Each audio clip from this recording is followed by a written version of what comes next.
So good morning, everyone, from a very sunny Dorset. It's going to be another lovely spring-like day. It's lulling me into a false sense that spring is here when actually it's not. So delighted this morning to have with us one of our alliance partners, Amey, and they are going to explore the field of facilities management. So I'm not going to say anything else. I'm just going to say sit back, enjoy, and over to you, Angela. Okay, thank you, Caroline, and good morning, everyone. Welcome to our Facilities Management Virtual Career Chat with Amey. Now, we've been hosting these virtual career chats during lockdown to bring our service leavers and veterans closer to construction and the careers within it. So it's a great pleasure to welcome you all nationwide. Now, I hope you're safe and well and are sticking to those New Year resolutions. Just in the spirit of what Caroline was saying there, we are weeks away from leaving winter behind us and leaping into spring. So there is no reason why we shouldn't be outdoors enjoying the fresh air. So try and take some time today.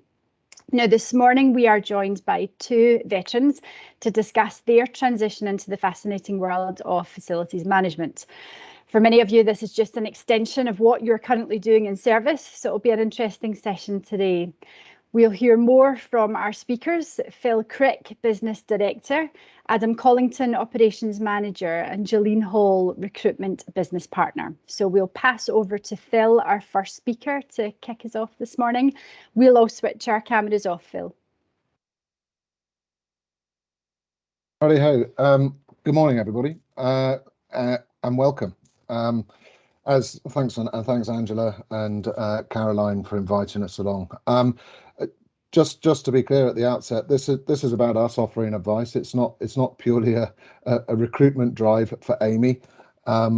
It's about giving advice generically, and we'll return to the theme all the way through about networking, etc. And I think we'll find that all of us have got contacts in other companies.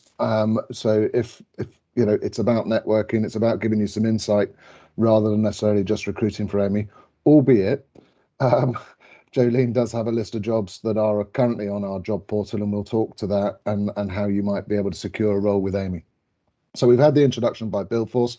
I'll give a quick spiel, just a slide or two about Amey, just so you get some context about my business, the business I'm in. I'll then waffle about the officer's journey, and my experience from leaving the army in 2015.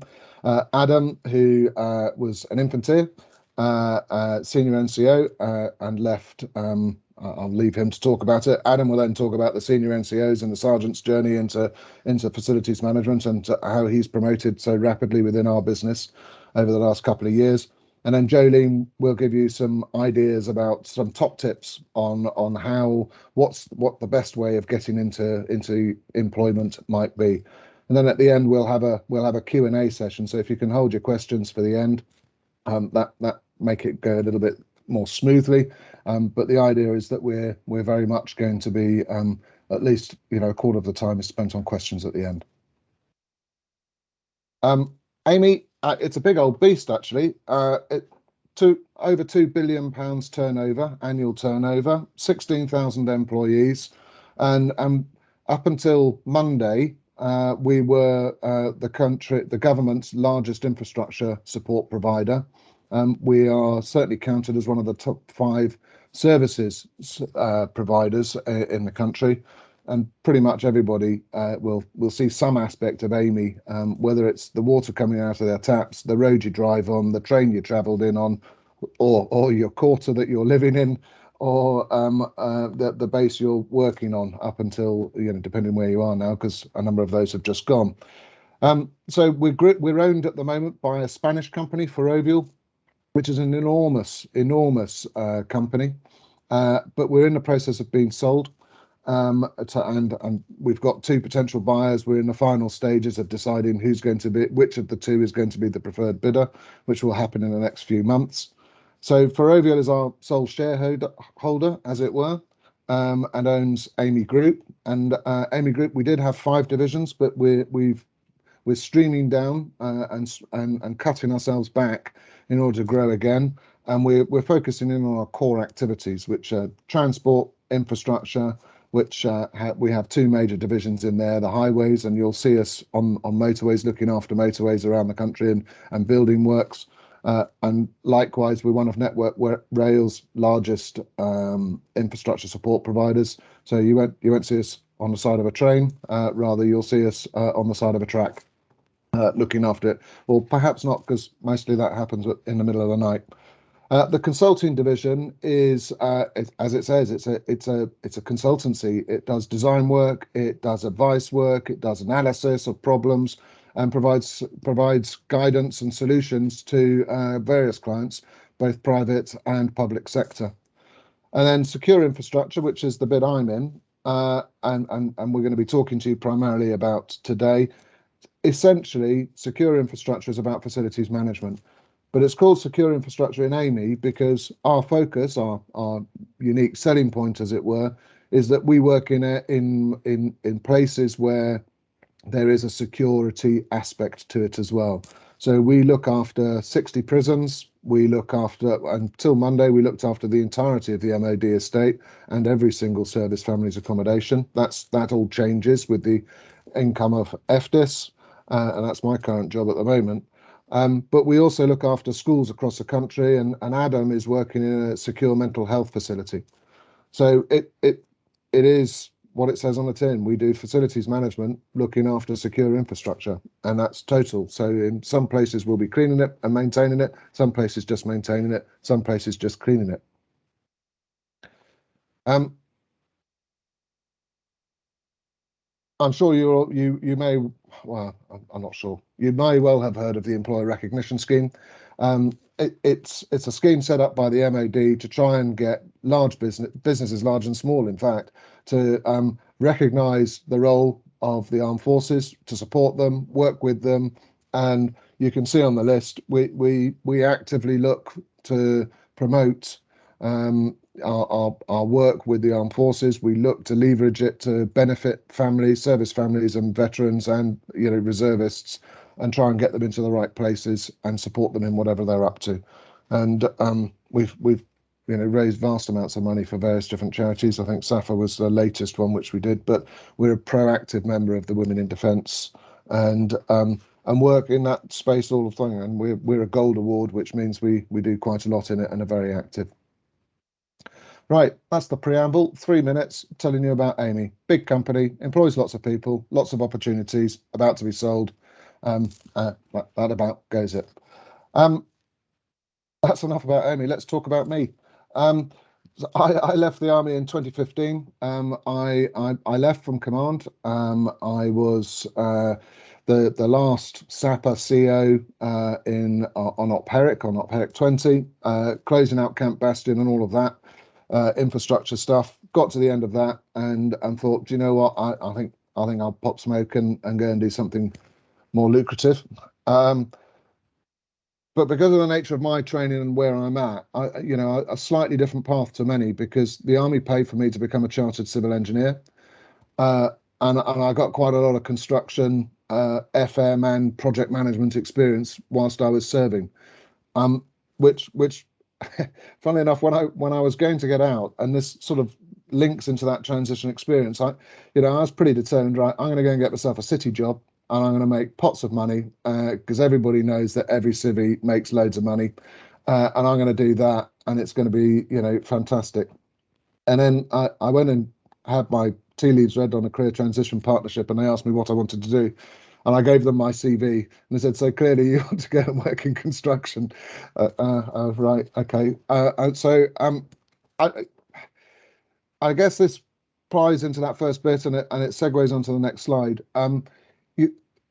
You are the product of your experiences, and like anything, your experiences will, to a certain extent, dictate what you do next. Doesn't mean you can't completely change track, but you want to leverage the benefits from those. And I've personally found that the CTP was pretty good at pointing out what I wanted to do and where I could best get land that first job and make decisions from a position of strength.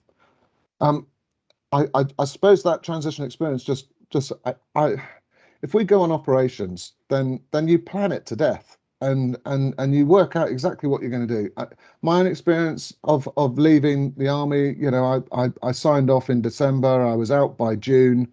I don't think I planned it particularly well. I kind of thought that it would all just fall into place. It kind of took quite a lot of effort and work, and I spent too much time finishing off OJARs and SJARs rather than focusing on myself, I think. So plan it properly. Plan it like you're going on operations. Think about what you're going to do. Come up with a clear plan and roadmap of what you're going to end up, how you're going to get to where you want to be, and then follow that. It doesn't mean that you're not going to flex from it, but follow it. And for those of you who are actually in the process of leaving the forces, I absolutely sweated whether I'd made the right decision. I was, really, really nervous, just constantly. What have I done? I had secure employment, a good career. I've got a quarter. I've got, everything, fantastic pension. Why have I banged out? But once I've got that first job, then all of that just sloughs away from you, and then you suddenly realize, no, it is the right thing. I made the choice because it was the right time. The final thing I would just say on the transition experience, I spent a lot of time doing online applications for various different jobs. Not a single one of them yielded so much as an interview. Conversely, every single networking opportunity led to an interview, and those networked interviews came up with about 3 different job offers. So my own personal experience was that I struggled to get my experience articulated well enough on a portal to be able to land me that interview, and I couldn't understand why. Still don't. Fortunately, I don't need to at the moment. So my first job, post that, I went to Carillion. That panned out well for me. So I went in as a project director. I was director of logistics for Carillion Rail. I was adamant I wasn't going to do anything to do with the military if I could possibly avoid it. Went to Carillion Rail, did a whole bunch of stuff about logistics, because obviously if you're a chartered civil engineer from the sappers, then you want to become a logistician. I then worked on the bid for HS2 in the Carillion Eiffage and Kier CEK joint venture, which was a £1.6 billion bid at the time. Went up, astronomically, and I was head of the logistics solution team there and security. And then Carillion went pop in 2018, beginning of 2018. Fortunately, I was already being headhunted by Amey at that point to go into a regional operations director role. So I just accelerated that transition and went straight across.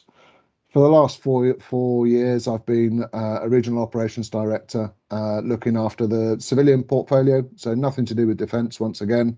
I was absolutely focused on schools and hospitals. In fact, the hospital Adam's at was one of mine.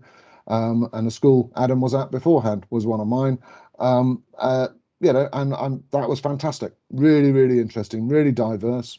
And then currently, I'm responsible for closing down all of our NJET contracts. For those of you who don't know, the next generation estates contracts, the 4 regional primes and the housing prime have all come to an end from December through to April of this year.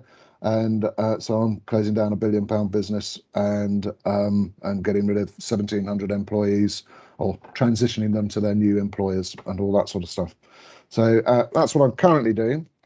So it's quite diverse, and I'll draw some lessons out of that sort of rough thing. So I thought what I wanted to be told was, how do I get a job?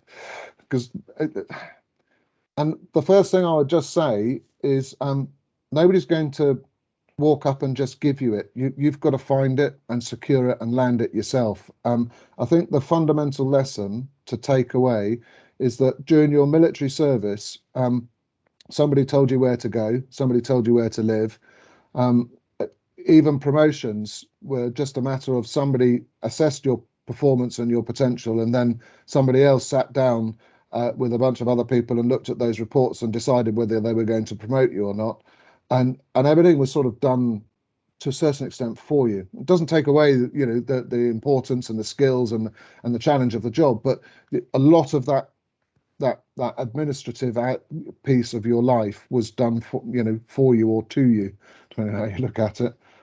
That stops once you leave, nobody else is going to do it for you. If you need to change your pension, you do that. If you need to change your job, you're going to have to do it. If you want a promotion, you're going to have to push for it. People won't just automatically do it for you. So I think the first thing about landing the first job is recognize it's your problem. But there are a lot of people out there who really want you to succeed, not least the person who wants to employ you. And somebody out there does want to employ you because they need your skills.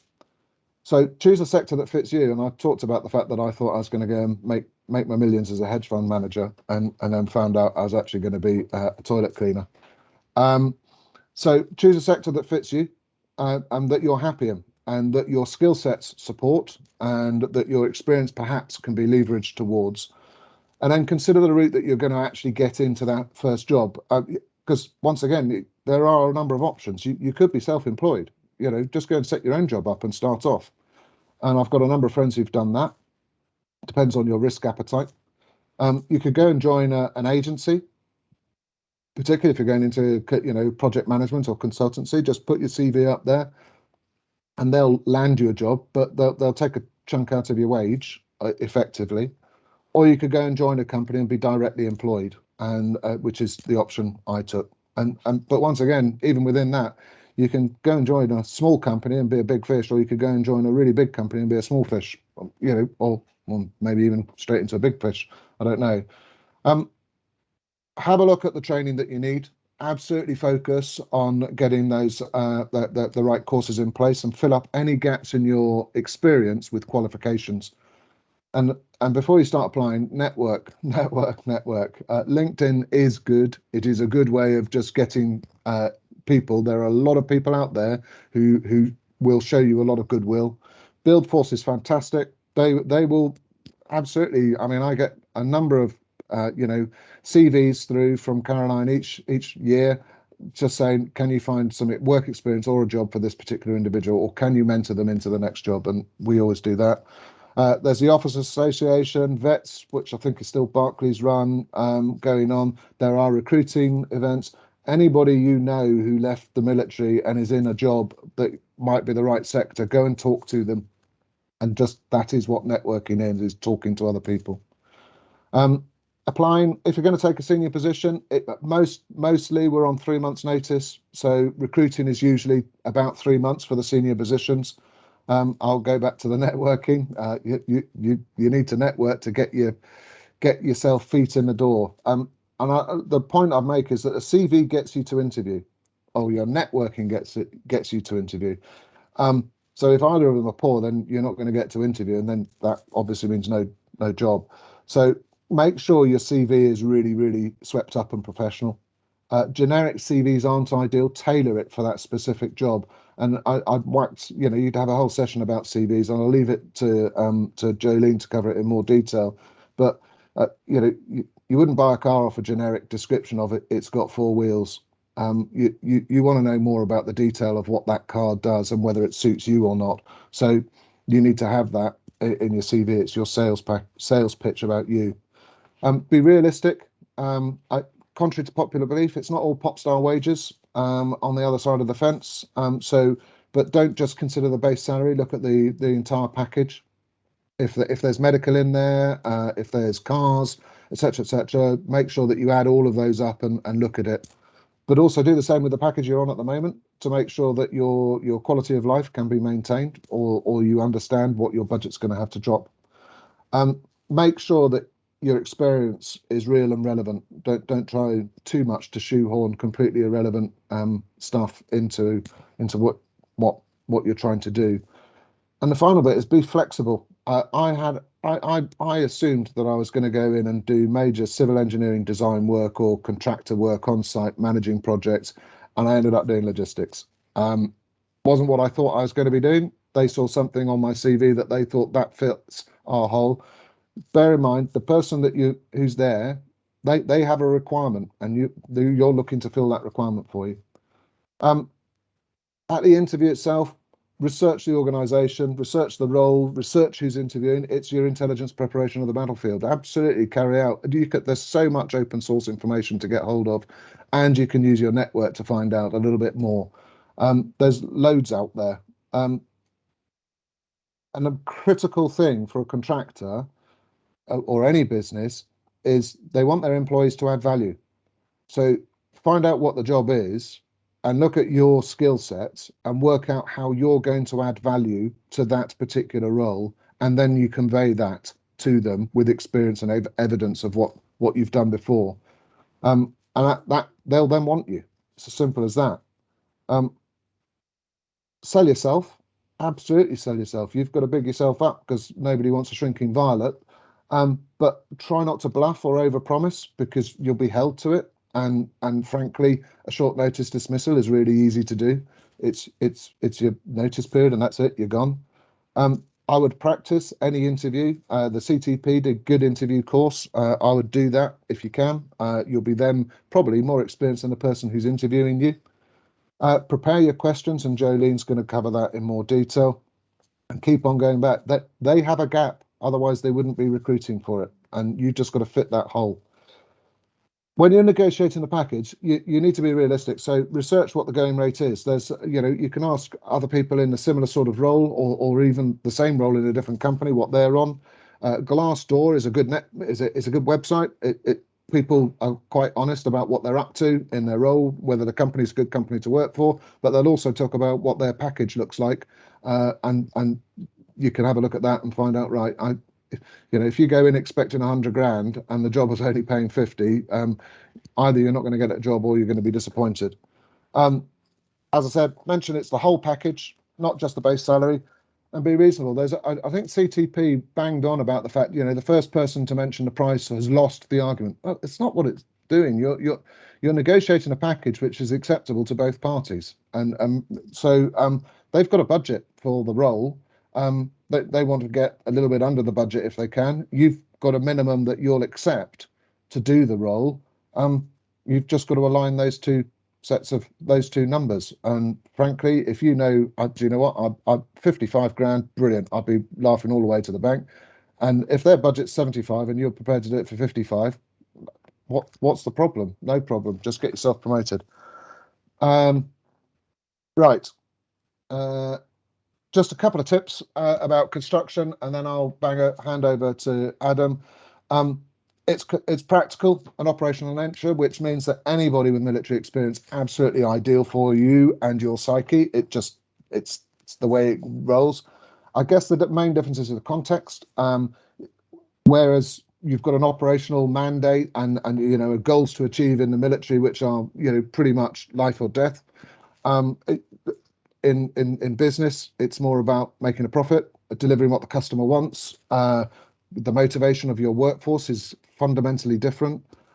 So everything is slightly different nuance. So you just have to recalibrate what you're doing. It's not remunerated like the city. So if you really focus purely on money, then unfortunately this is the wrong role. Your key values that you've got are your logical thinking, that ability to plan and see a problem and work your way through it, and that work ethic which goes into it. And I think leadership, it's a double-edged sword, and I'll cover that in a second, because the leadership context is different. But your work ethic, moral fibre, standards, all of that are absolute positives. I guess your key weakness is that leadership. When you say something to somebody in the military to get something done, that they don't have quite as much of a choice as they do in Civvy Street. And the motivation of your workforce, it's not a bunch of young people who are all absolutely committed to delivering the end state. Most of them just want enough money to be able to go home and feed the kids. So it is very much a different motivational space to work in. So you have to adapt your leadership style. Obviously, you don't have commercial knowledge, particularly unless you worked in that spec, but the vast majority of military personnel don't have it. Your technical expertise might not be absolutely relevant, but it might well be transferable, and that specific experience. But as I said, all of that experience gap that you might have can be translated from military experience, or you can back it up with training if you need to.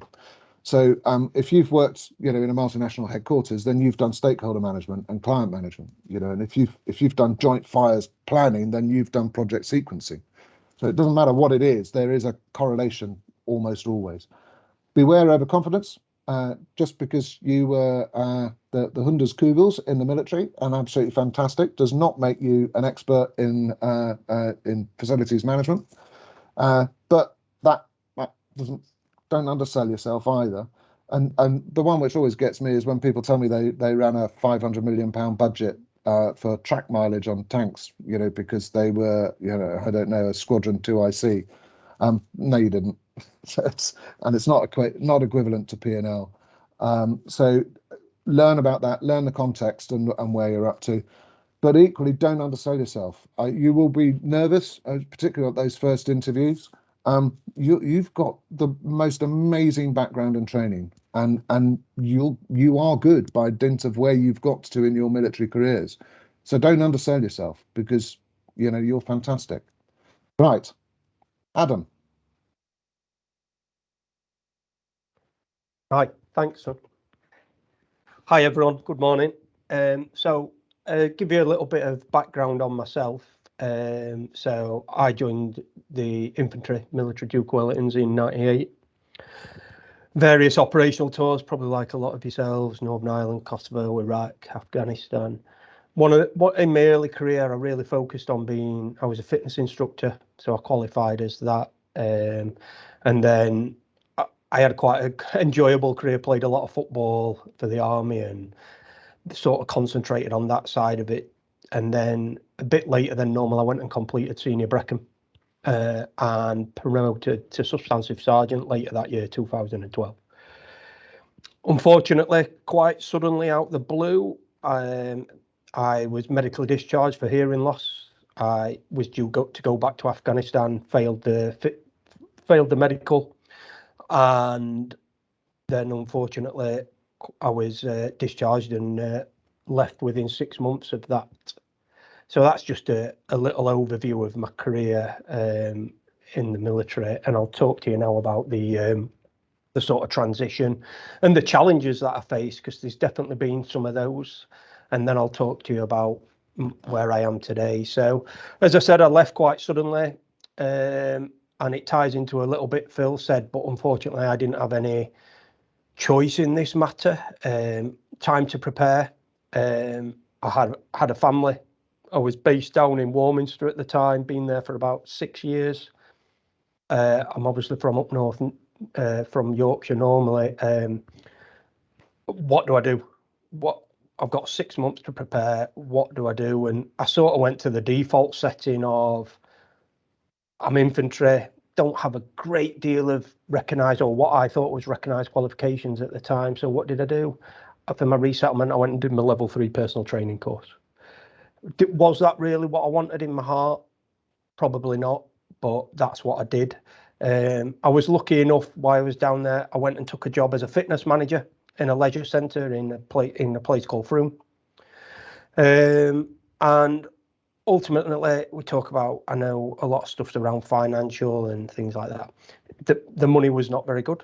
The salary was poor. I was lucky at the point, obviously being medically discharged, I did have a pension to support that, which gave me a bit more flexibility to work around these challenges that I had. Did I enjoy the role? Sort of. I enjoyed the environment. I didn't enjoy my role. Fitness, as much as it was my default setting, I didn't really have the passion for. So I found that really challenging, and a bit like Phil says, the first role you take will not always be the one that you think is right, and don't be afraid to make changes. You'll know in yourself. And I'll go through my sort of jobs that I've had to get where I am now, which is a current role of an operations manager in Amey. And again, like I say, I'll touch on how I've got there and how I've transitioned into this position as I am now. And it was hard, the transition initially. For all aspects, I had a young family living down south. very more expensive. So I did uproot everything back up north, financially, really, mainly. But also I made big decisions not to stick to jobs I wasn't happy in. And ultimately, I got to where I am doing that. And I did find it hard to settle into roles initially. And a bit like the military, as you know, fast-paced, everything changes all the time. And ultimately, I found myself get bored quite easily in certain roles.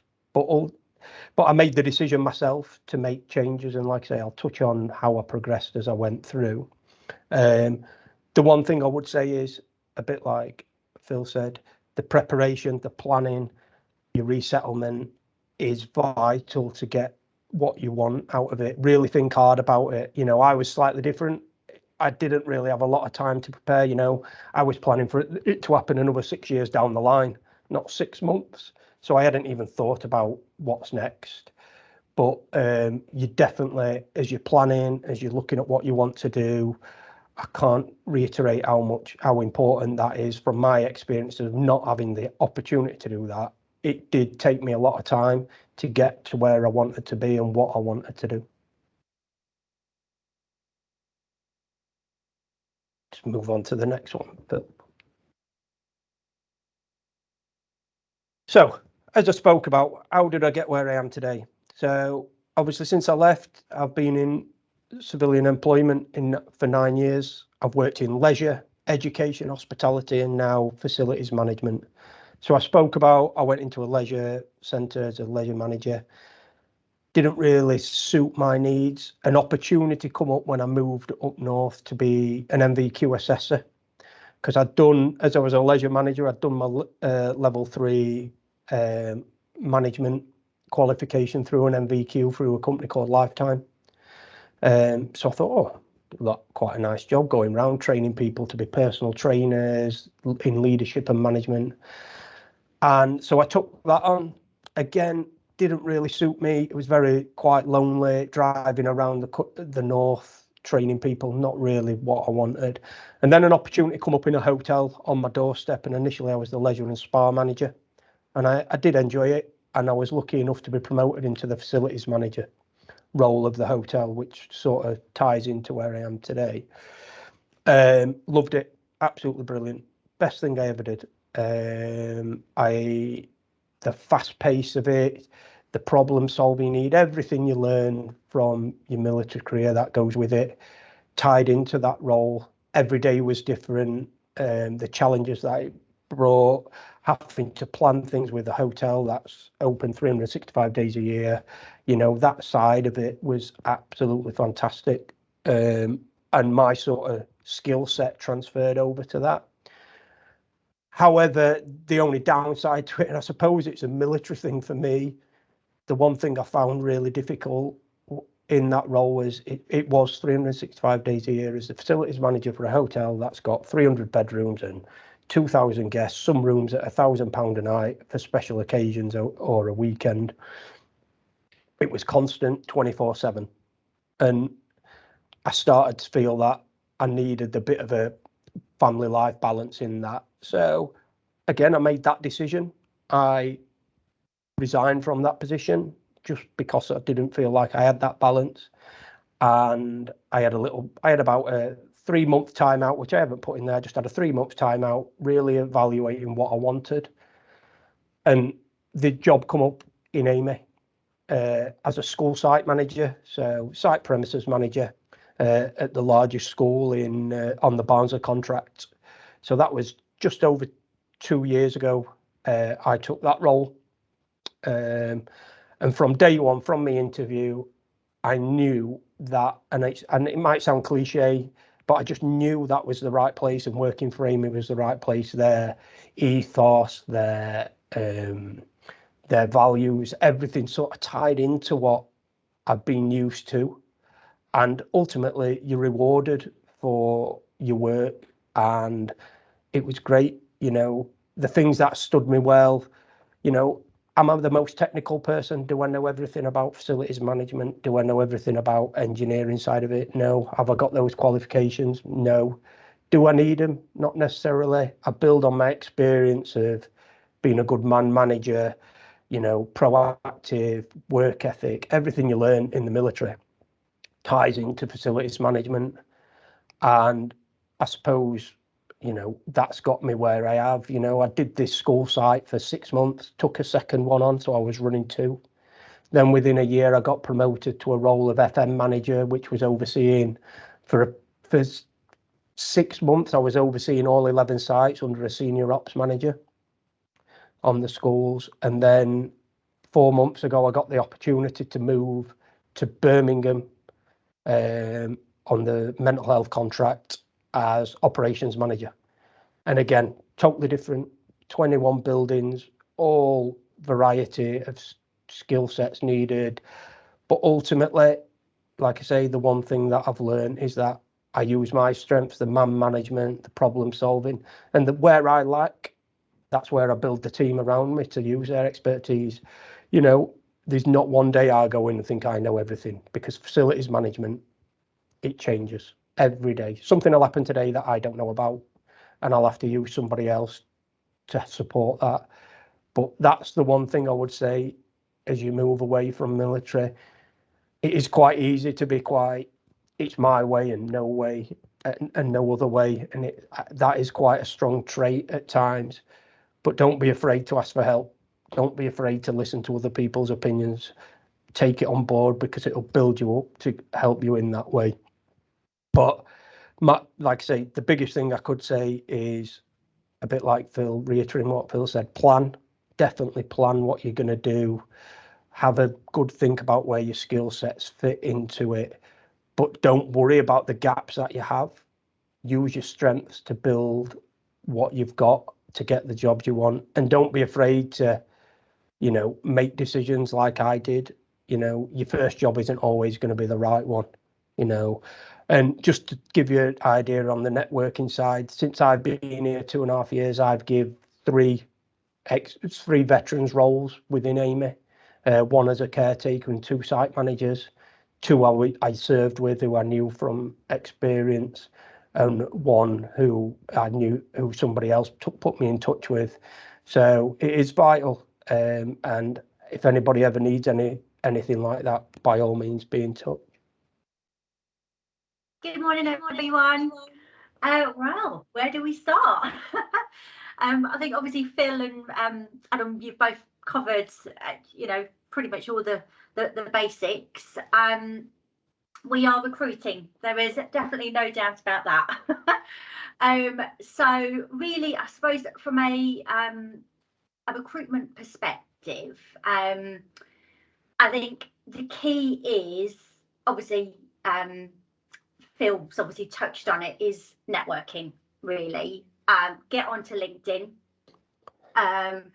you know, really, you know, message, you know, link in with anything to do with recruitment, obviously. Get your CV, I suppose is probably the most highest one, is get your CV up to date. Even if you've just been temping or whatever, just make sure it's all up to date, because managers will say, oh, you know, there's a gap in your CV. What have you been doing? Really, you know, look on the website, under the jobs, obviously the careers, really look at what your background is, I suppose. You know, look, identify a role from the careers page, and then look at your CV and tailor your CV to the actual role. You know, top tips, I suppose, would be, you know, attend, I know Phil touched on it, attend any transition assistance programs that you can. CTP events, obviously Build Force, of course. In fact, we've actually, Amy's joining a CTP employment fair on the 8th of February. So please come along if you're a service leaver, veteran looking for your next opportunity. It's being held at the West Midlands Centre in Telford. So just, you know, going back to the CV side of things, think about your transferable skills. You've got absolutely bags of it. You know, so really, you know, just keep looking and join us. Any questions? Hi, Jolene, that was fantastic. Thank you for that. If I could ask all our speakers to switch their camera on, and we'll take some questions. If Caroline's there as well. Caroline, is it worth just noting just how active you are with Amey at the moment and what you're doing? Yeah, sorry, I couldn't find my fingers in the right buttons. So thank you all. That was excellent. But yeah, just to touch on that, we've been working with Amey for the last few years, and as Phil alluded to, really good relationships. So, you know, we've got I think there's about 30 mentors now across the board from Amey, all in different all in different roles, locations. So we can connect you to mentors, and I work very closely with Jolene and her resourcing. So, you know, get in touch with Billforce. It's a kind of a one-stop shop really to connect with Amey and our other employers as well. Great, thank you, Caroline. And again, Amey did host our last Insight Day, which was a huge success. So, and enjoyed very much by all. Right, a couple of questions I'll kick off, and then we'll open up to the audience. So to Phil, Phil, that was incredible. There's already been some comments as well, just praising you for your candid insight into your own transition and what life's like on the other side. So your advice is to plan your transition. You nominalize the roller coaster of emotions of signing off and taking that leap. So just to finish that off then, so you landed well and safely. Your first role was a project director. Did you transition relatively smoothly? And if there were areas that you had to upskill in quickly, how did you do that?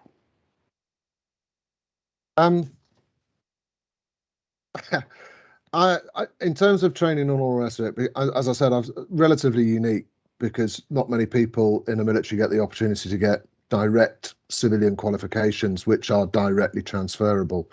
And I was a chartered civil engineer, so that gives you that credibility instantaneously on your CV to be able to do things. In terms of, the last interview I did before I joined the army to get an army scholarship, and then go to Sandhurst. And I think I did that age 16.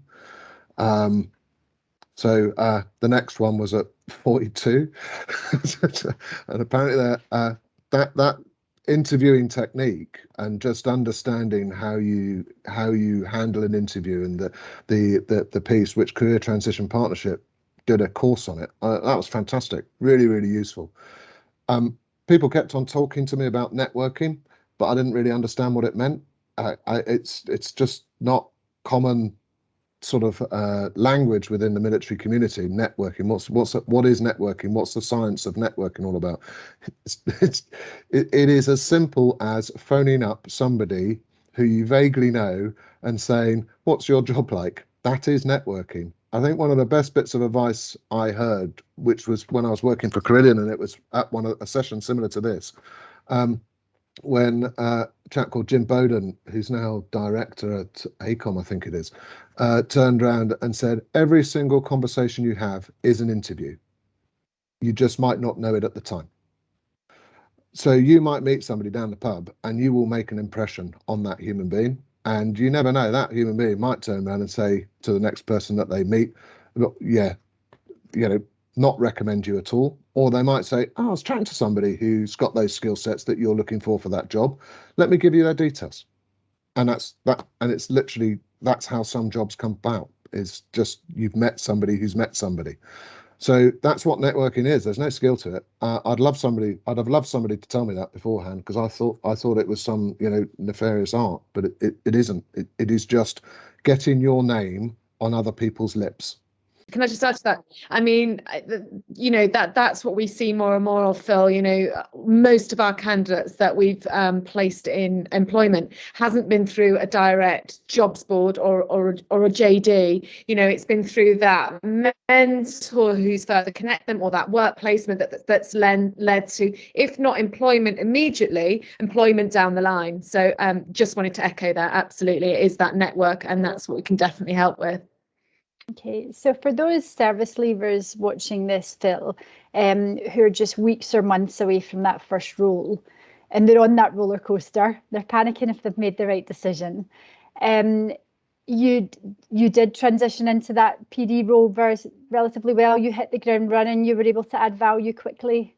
I was in a proper flat spin when I went and did the AMAC course up at Manchester Business School, and I still hadn't got a firm letter of employment at that, and I was 2.5 months away from not having any money coming into the bank account. I was in a proper flat spin, and I thought, oh, I've really got this wrong. Then the firm letter of firm offer came through with a start date, and then on the first day I turned up and I went, "Oh, it's today you're starting, is it?" And there's nothing more underwhelming than turning up and going, "Oh, we'll just go and sit in the corner. We'll try and find a laptop for you." It's onboarding can be a pretty soul-destroying experience. I've now found out that that's pretty common across the board. It's and it's down to the employer. It's not down to the employee. You will be fine.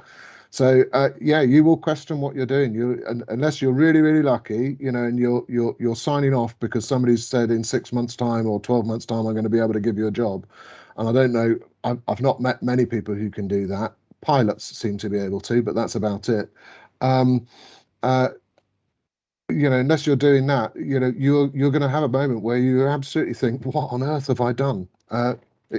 If you've decided to sign off, you've almost certainly done it for the right reason. And that time is now. Everybody has to leave the forces at some point, So you've decided, just follow it through and have the gumption to really work hard at getting the next job. Yeah, and one thing I've found through these virtual career chats is it's easier to transition now. There's employers have got military programs, there's Billforce and the like out there.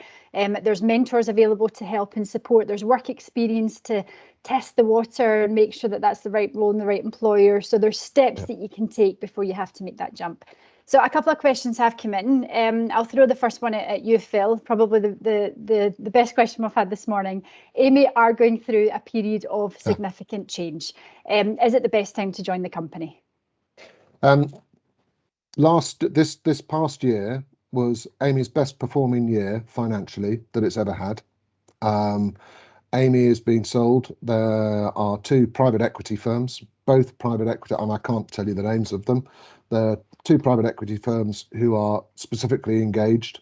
It is a 2-way process. Both of them are talking about how much they can invest in the company. They're not looking to asset strip the company by any stretch of the imagination. In terms of, and I guess that's sort of the strategic level piece. The company is in good health. It is absolutely financially stable, and it's got a really strong order book, which is the critical piece. I guess there's another bit, that our defence business was 34% of Amey's turnover. The MOD was a massive client, and those contracts, basically, we've gone from, absolutely dominating and owning all of them, having bought Carillion's portion out. We've now lost, we didn't win any of the built estate FDIS contracts. That was a strategic shock for the business, but personally, and let's be honest, I'm in charge of demobilising them. I've got pretty good insight on it. I think it's good in many ways for the business because it's allowing us to realign the business. We were quite sort of dominated, shall we say, by the defence part, and Adam might well chip in and feel it from the schools and the FM side of the business, that the defence side was pretty dominant. So I think realigning the business is actually good, and we've still got a whole bunch of bids in the pipeline, training estate, overseas primes in Gibraltar, Cyprus. We've got the USVF contract, and we're still retaining half of the accommodation contracts. So it's not like it's gone away. It's still £500 million worth of turnover in the offing. It's just that it's gone down from what it was. Yeah, I mean, as a £2 billion turnover company, you are one of the biggest in the UK. And I do concur with everything that you said. I remember 24 years ago as a young quantity surveyor working for Bovis. Within a year or two of starting, we were selling ourselves to Lend-Lease, and it was why, as the biggest construction company in the UK, why would Bovis want to sell themselves to an Australian company? It makes no sense. And it's because big companies want to get even bigger. They want to dominate more sectors and more areas. So that is just a common part of industry. And I think most big companies have sold themselves on to be part of something even grander and greater. A couple of questions. Really big sorry. companies divest themselves of parts of Yeah. it to focus in on their core business, and that's what Ferrovial's doing. Ferrovial have worked out that Ferrovial own Heathrow Airport, they own power stations in Spain and across the European continent, and they've worked out that building and owning infrastructure is better than operating and maintaining it. They get better margins, so they've decided to sell off all their services business around the world, not just Amey. So there'll be even more opportunities off the back of it, I'm sure. Adam's been typing away here. He is answering some of the questions online, but there's a couple of really good ones that have come in. Simon has asked, do you need IOSH or NEBOSH or any FM type qualifications to both of you? What would your advice be there? Myself, I had nothing when I joined. When I went into facilities management, I didn't have any qualifications relating to facilities management. Obviously, since then, I've done a few things like IOSH along the way, and I had a leadership. And the most relevant thing I had to the role is a leadership and management qualification. But that's so. In regards to that, no. I think experience is key. There is roles within, i.e. if you was a technical services manager or something like that, that you would need specific qualifications for. But as just a more operational based role, no, definitely not. And what would some of those specific qualifications be, just to give a flavour? Yeah, it varies. So when you're talking about the technical side, you probably need something around the mechanical engineering side, so you're understanding how plant works, etc., and things like that. So obviously, if you're going to go into project managing, you might need something around obviously the project. But actually, for example, just down here in Birmingham last week, I promoted a engineer supervisor who was a qualified electrician into the assistant project manager's role, with no project experience, no project qualifications. So it's the one thing Amey will do is invest in people. Okay. And a question to both of you. We have an individual, an abundance of qualifications, does have FM experience, but has just found the last few employers, they've been underwhelmed by them, or the cultural fit's not just been quite right between the individual and the employer. So they're actively seeking at the moment. What advice would you give to them? I'm recruiting now. Where do you live? If you're near Birmingham, I'm recruiting.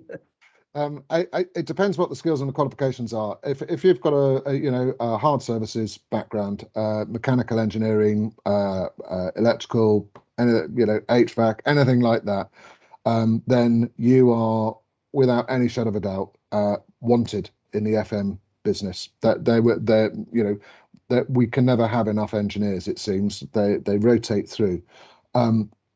Depending where you're going to go and work, I would suggest that reaching out, finding a company that you're going to like. That's what that networking piece is. I mean, I can talk about other companies. I think it's inappropriate, but I can talk about other companies which I've had experience of or worked alongside, and I wouldn't go and work with them. I don't like the way they do business. I don't like them at all. Equally, I like what Amey does, but as with all of these things, with a national provider, it's about the people that you're actually going to work with on a daily basis. So you might come and work with me and think, well, he's an idiot. I don't want to work with him. I don't like him. He's pompous and he waffles and he's arrogant. And go and work with Adam. It's the same company, but Adam's brilliant because he's a really nice northern lad. Yeah, it's all too true. Big companies have just got, it's all to do with the managers and the leaders, isn't it? They set up their own little home. Adam's nodding away saying he is brilliant. So just on that, Adam, then. So in the world of FM, obviously seems to be like home for you. So what have you seen are the greatest parallels between the armed forces and your current role in FM? I think it's the variety the day-to-day brings from FM. No day's the same. Absolutely not. And it's how fast-paced it is. I think that relates to what I'm used to. And when I spoke about myself, I found myself getting quite bored in certain roles I've had in the past. And with FM, you can't get bored. Something happens. You're learning all the time. Something will happen. I don't know. For example, today there'll be a big power outage somewhere. I won't know how to do it, but I'm learning all the time, and it's that experience. And ultimately, the people. And I have to say, from the top, and I know it sounds cliche, but from the top to the bottom, whether that's a cleaner all the way up to the directors, it's the people in the company that make the difference. No, it's true. And you mentioned the mental health buildings that you're involved with, Adam. How do you look after your own well-being and mental health? Any hobbies you have out of work? Yeah, I try to get away and play golf when I can, and put myself through a bit of torture of watching quite a bit of football. But yeah, so I try and balance that way. And I've got 3 young children as well, so keep me busy. Good. You get to play golf and you've got 3 kids. You've got a patient wife, I must say. Yeah, costs me a few flowers every now and again. Flowers, chocolates and a meal. We've got a question from Anthony. Anthony, if you want to turn your camera on or turn your mute off. Well, you guys, as you know, I'm Anthony. Currently, it's a chief petty officer in the Royal Navy. The things I'm looking for is towards the compliance. Do you do much with that side of compliance, like authorised person, authorised engineer? Yes, and we're recruiting, and our chief engineer is a chap called David O'Shaughnessy, who was in the Navy. Okay. So I've got a few qualifications already, like you see, risk assessment, AP and HB. Where do you want to settle? I'm looking northwest Liverpool. I've looked at other companies myself at the moment. Bouygues is one of them. Drop your CV in through Caroline, and she'll get it onto my desk, and I'll get it onto Dave O'Shaughnessy's. We're recruiting for APs and AEs at the moment. Brilliant. That's great, Thank you very much. Thank you, Anthony. And a question from Barry. Barry, the reason I'm smiling is I saw the word Glasgow in your title. So you've been told that, or the advice that you're given is that you should stick your first job for 12 to 18 months to show that you can stick at something. Is that true? What are our thoughts? Phil, Adam? It depends how bad it is. Let's be honest. Don't sit and do something you're utterly miserable in that's paying you peanuts for 18 months just to prove you can be a martyr.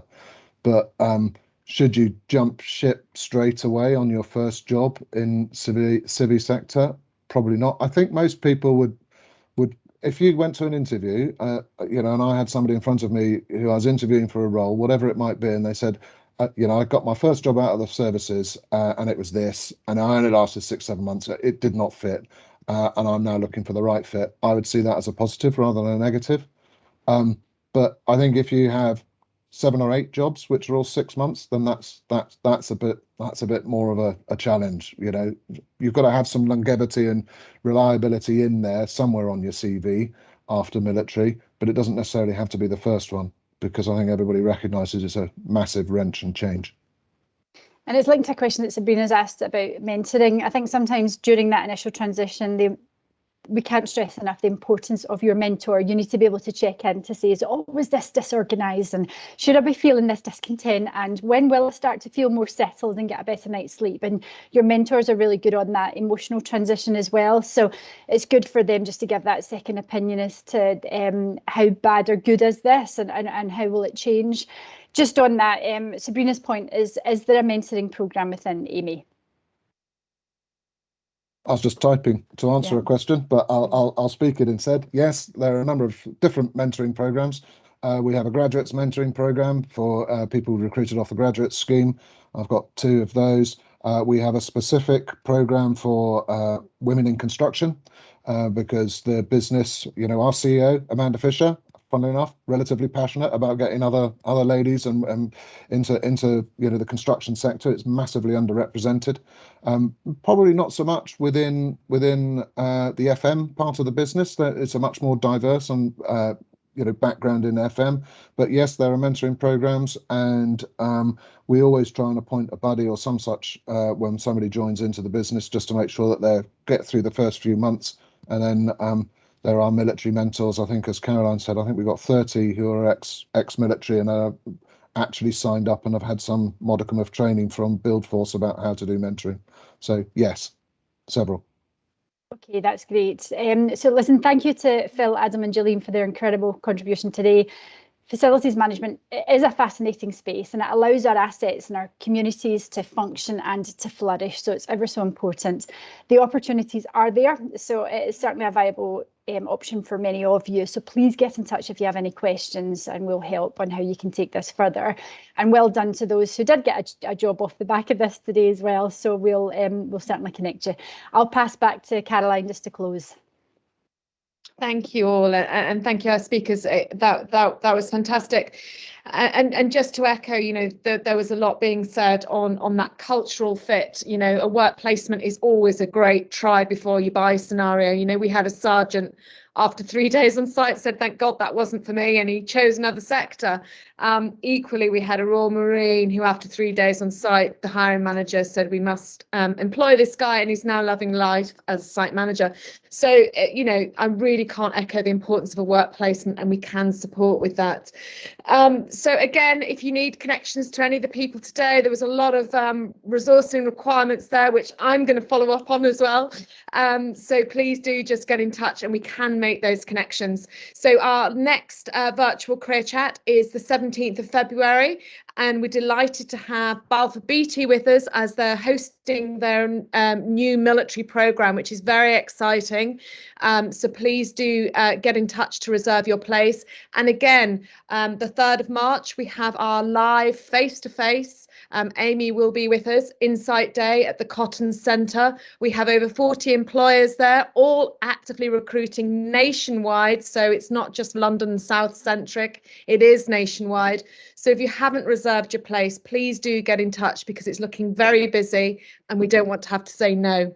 So book your place. Have a lovely day. It's now cloudy here, so my spring has disappeared.